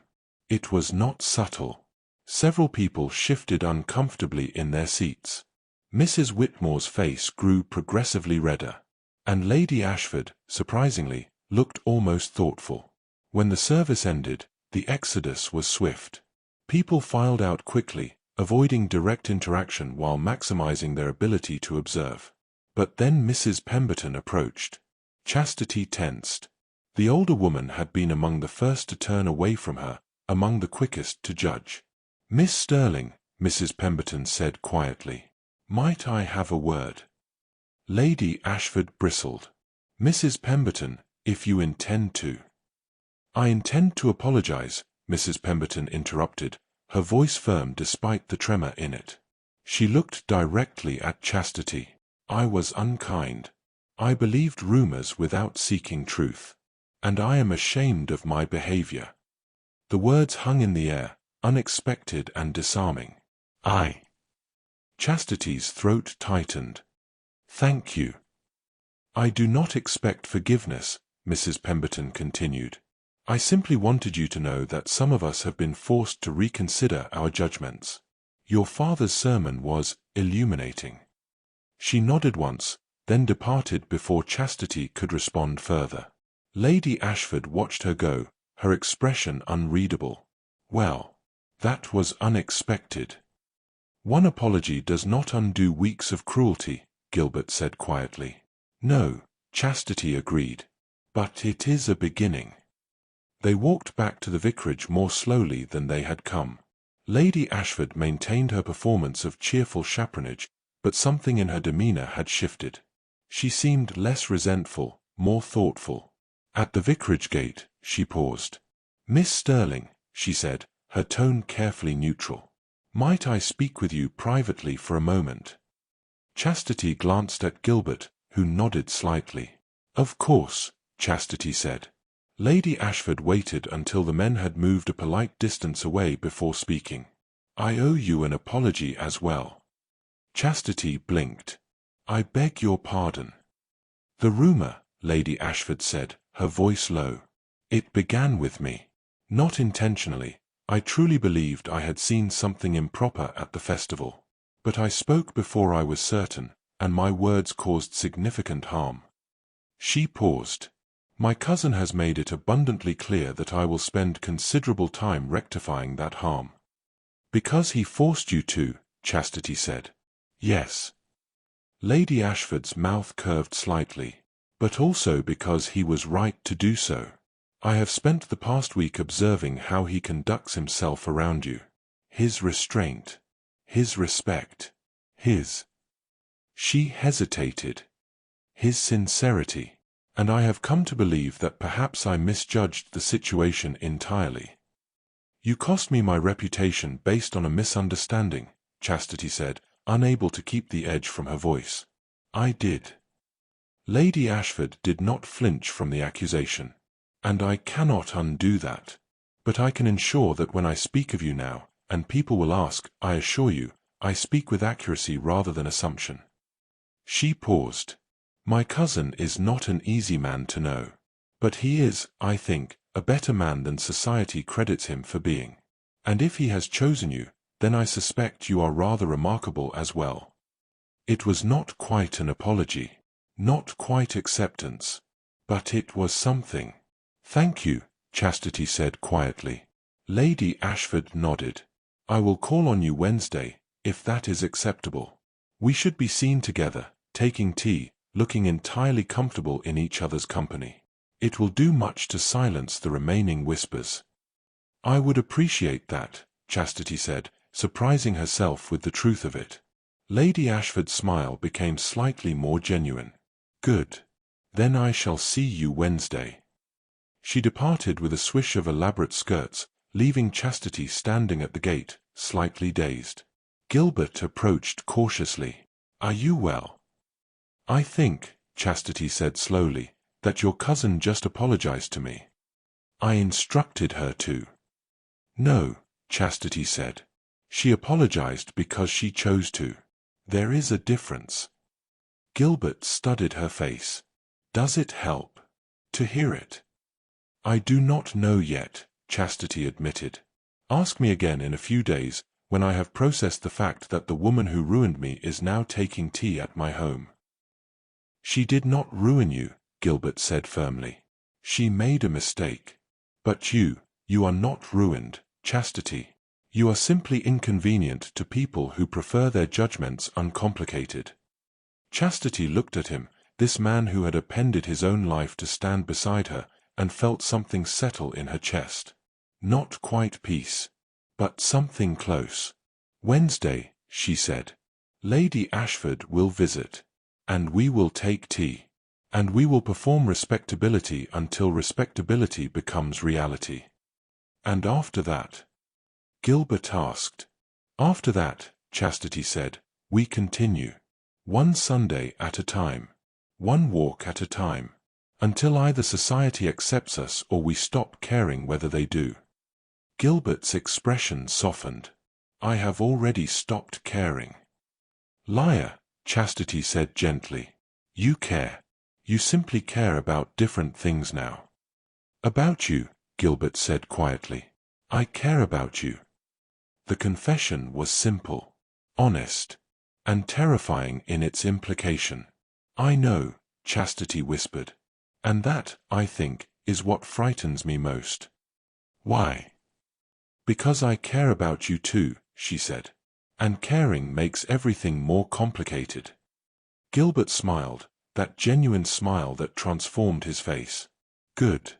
I prefer complicated to empty."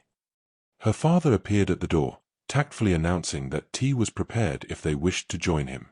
They did, moving into the modest warmth of the vicarage, where conversation flowed more easily than it ever had before. Lady Ashford's unexpected contrition had shifted something. Not everything, but enough. And as Chastity poured tea and listened to Gilbert discuss theology with her father, surprising both of them with his depth of knowledge, she allowed herself to imagine something she had not dared imagine before. A future. Not perfect. Not without difficulty. But real. And perhaps, just perhaps, that was enough. 3 months passed. Not quickly.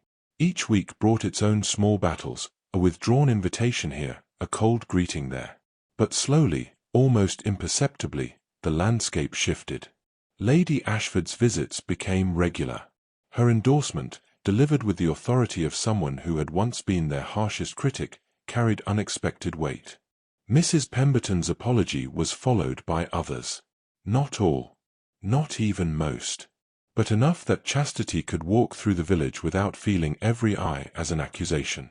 The courtship continued with the same careful propriety it had always maintained. Gilbert called twice weekly. They walked on Sundays, attended church together, were seen at the small gatherings that would admit them, fewer than before, but more than Chastity had dared hope for.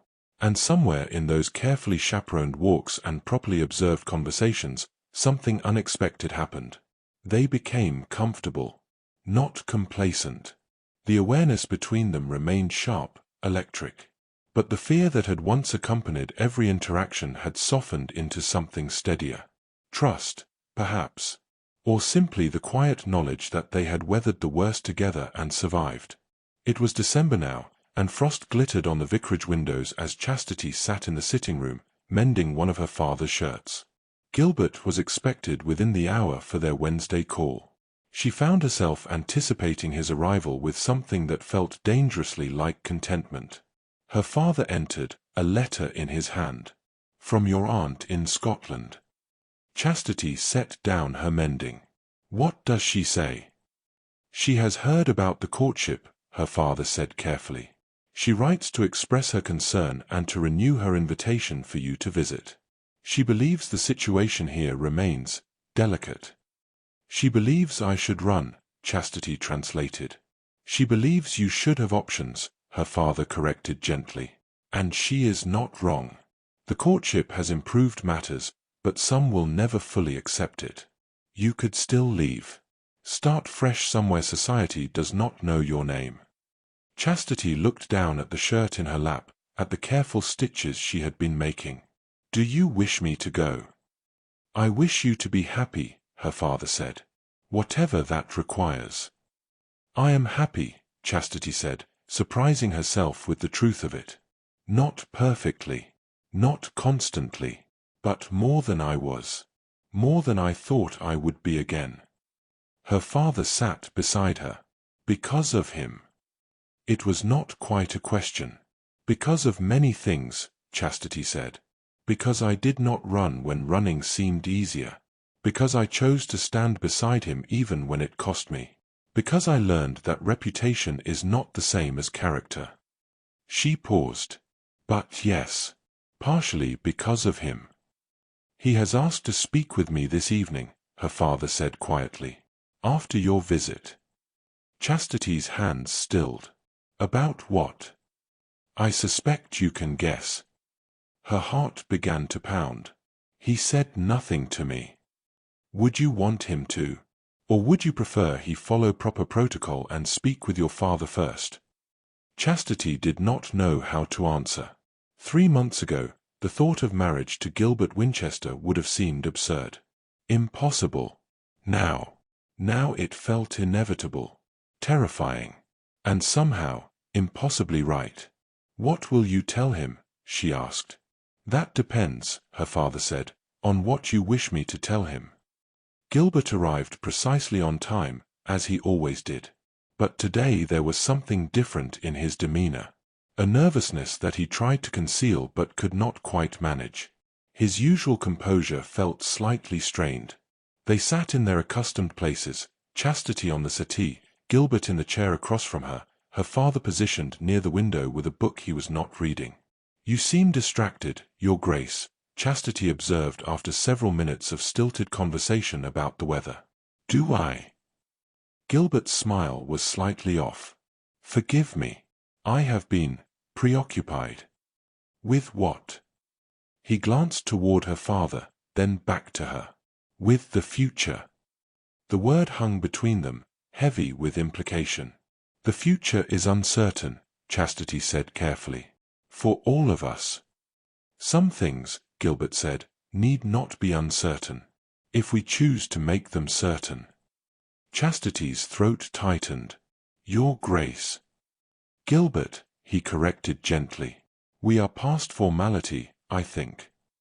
"Gilbert," she repeated, her voice softer. "What are you saying?"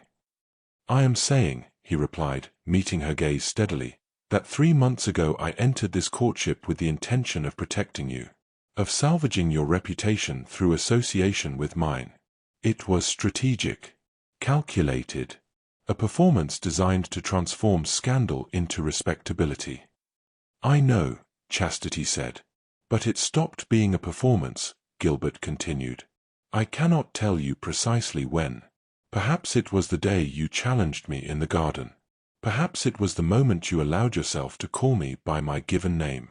Perhaps it was simply the accumulation of days spent in your company, learning that virtue is not the absence of fear but the choice to act despite it." He paused. "Somewhere along the way, protecting you became wanting you. And wanting you became this. This." Chastity whispered.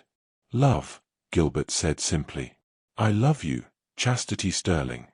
Not perfectly, not without complication, but genuinely, and I would very much like to know if you might feel the same." The room was silent except for the ticking of the mantel clock and the rustle of pages as her father pretended not to listen. Chastity looked at him, this man who had been scandal and salvation, strategy and sincerity, performance and truth. This man who had stood beside her when standing beside her cost him everything. "I do," she said quietly, "feel the same, though I tried very hard not to." Gilbert's expression shifted, relief and joy and something deeper. "Why did you try not to?" "Because loving you felt dangerous," Chastity admitted. "Because I was afraid that if I allowed myself to feel too much, I would be destroyed when you left. But you did not leave. You stayed. Even when society pushed back. Even when it would have been easier to walk away. You stayed."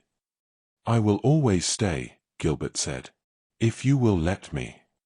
Chastity's eyes burned with tears she had not known she was holding. "Are you asking?" "Not yet," Gilbert interrupted gently. "Not here. Not like this. Your father and I will speak this evening, and if he grants permission, then I will ask you properly. With all the ceremony and respect you deserve." He smiled slightly. "I have been careless with many things in my life. I will not be careless with this." "You were never careless about this," Chastity said. "About us. You have been nothing but careful." "Then I will continue to be," Gilbert said. "For as long as you allow me." That evening, after Gilbert had departed, Chastity sat in her room while her father and Gilbert spoke in the study below. She could hear the low murmur of masculine voices but could not make out words. She did not need to. She knew what was being asked. What was being answered? When the study door opened and footsteps approached her room, she stood, her hands clasped tightly together. Her father entered, his expression unreadable. "Well?" Chastity asked, her voice barely above a whisper. Her father's stern expression cracked, and he smiled. "He asked for permission to propose. I granted it." Chastity exhaled shakily. "You did." "I did." Her father moved closer, taking her hands in his. "He is not the man I would have chosen for you 3 months ago. But he is the man you have chosen. And he has proven himself worthy of that choice. Not through grand gestures or empty promises, but through consistent, respectful devotion." He paused.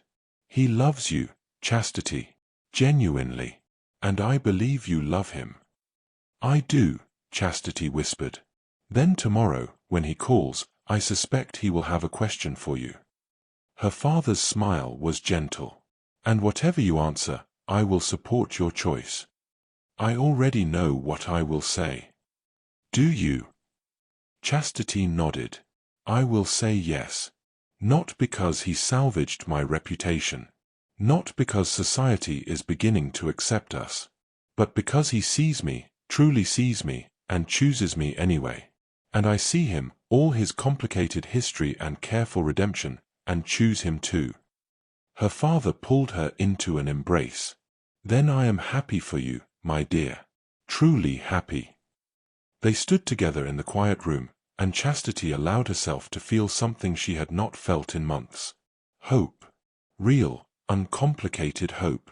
Outside, snow began to fall, covering the village in quiet white.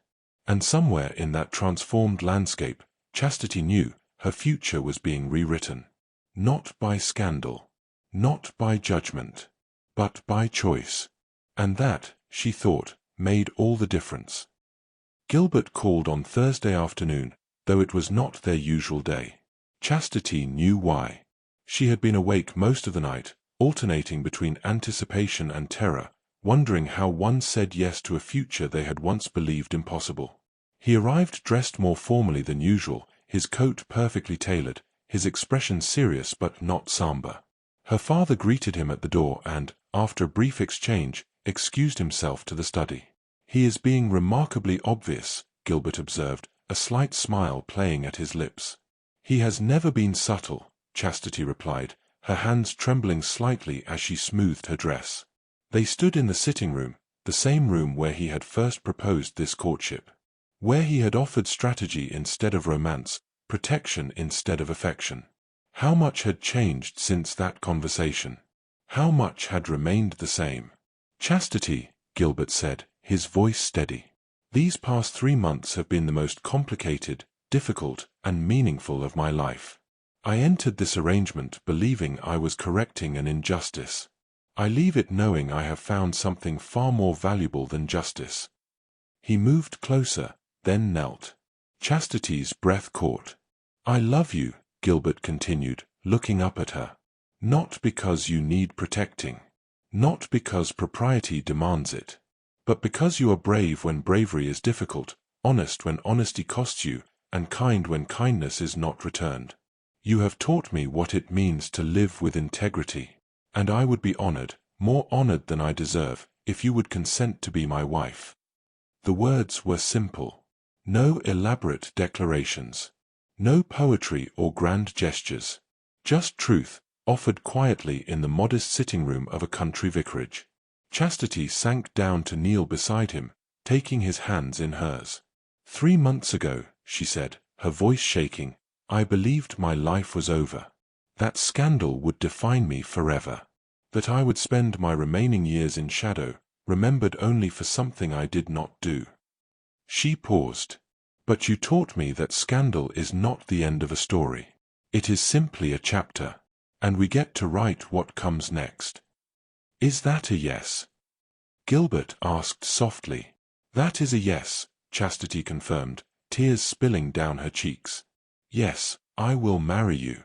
Not because you saved me from ruin, but because you stood beside me while I saved myself.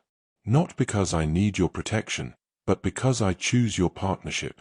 Yes, Gilbert Winchester. 1,000 times yes." He released her hands only long enough to produce a ring, simple, elegant, a single stone that caught the winter light. He slipped it onto her finger with careful reverence, as though sealing a vow already made. Then he kissed her. It was their first kiss.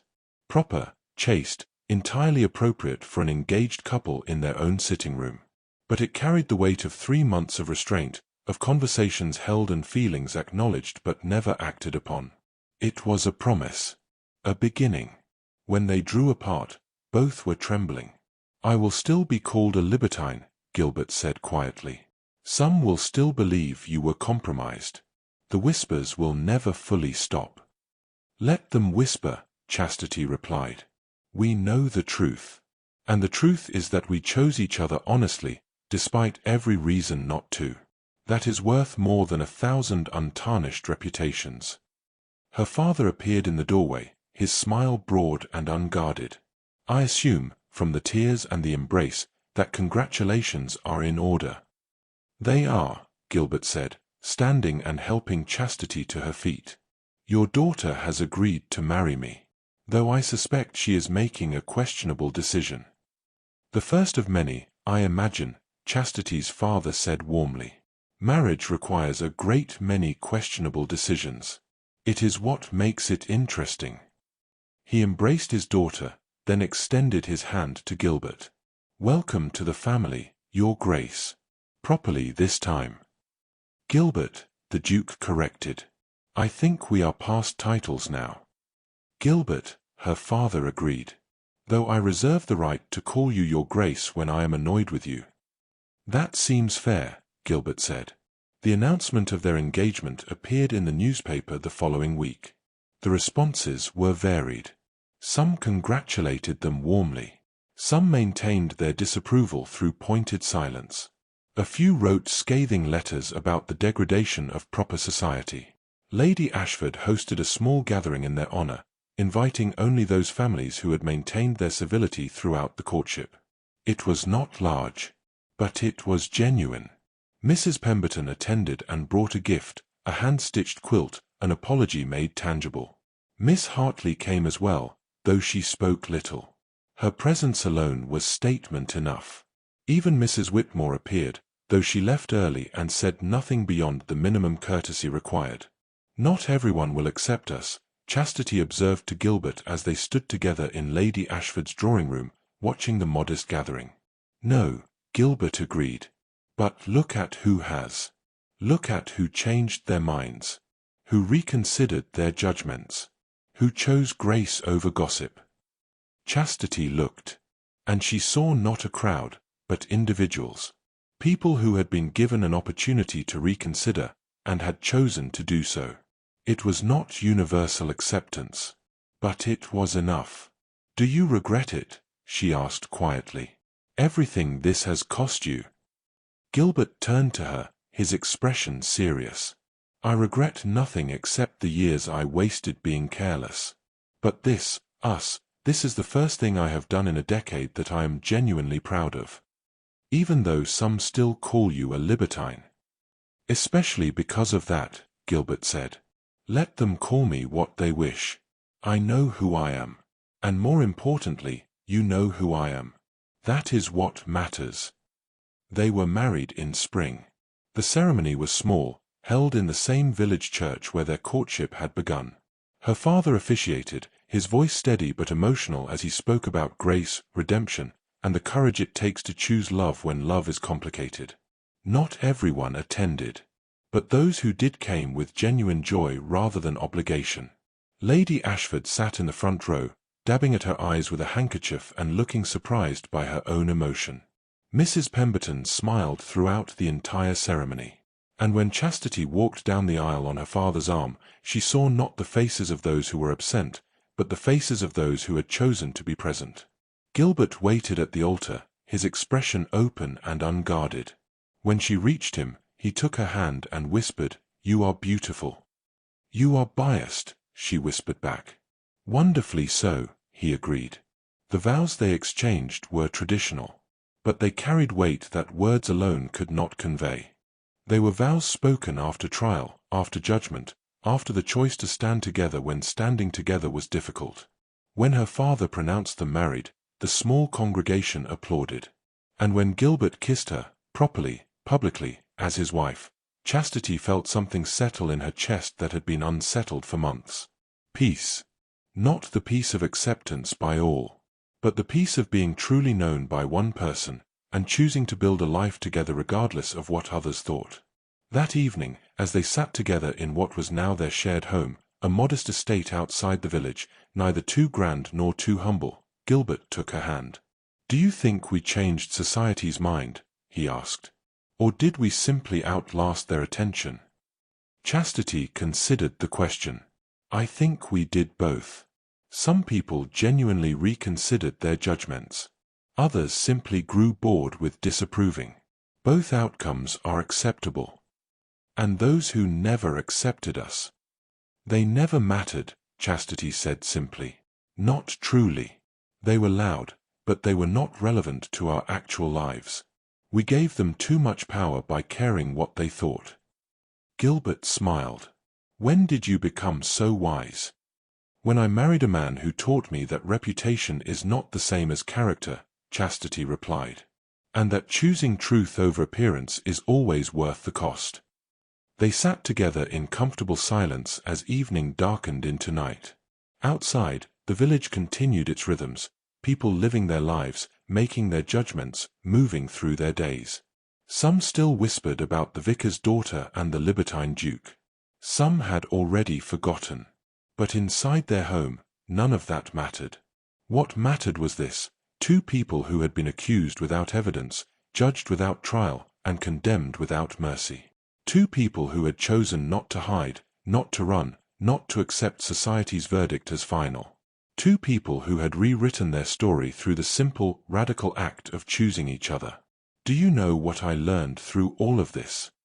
Chastity asked quietly. What? That being good is not about never being accused, she said, echoing the thought that had carried her through the darkest days.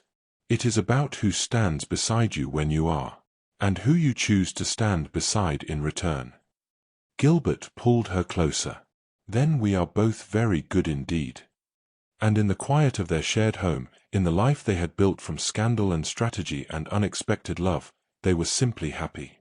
Not perfectly, not without complication, but genuinely, honestly, completely happy. And that, they both agreed, was the truest form of redemption. If this story stayed with you, it's because it wasn't really about scandal. It was about what happens when accusation speaks louder than truth, and when love chooses patience over spectacle. If you believe that dignity should never have to beg, that character is revealed in restraint, and that sometimes the bravest thing is to stand beside someone in silence, then you're in the right place. Thank you for listening all the way through. Like the video if it moved you, and subscribe if you believe these stories deserve a home. Share it with someone who understands quiet courage. And before you go, tell me where you're listening from and what time of day met you here. Until the next story, where reputation trembles and truth waits to be chosen. Lord Whistledown.